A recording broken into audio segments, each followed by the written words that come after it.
Their hunger drives them to become cannibals. Without food, chicks get weaker and weaker. Parents have no choice but to leave.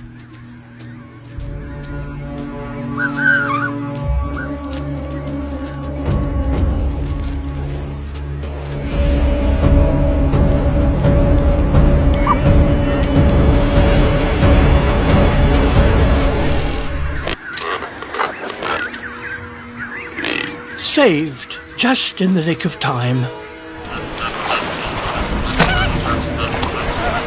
The chicks are soaked and cold and will soon perish unless they can get out of the water. The adults are unable to help. A chick must save itself.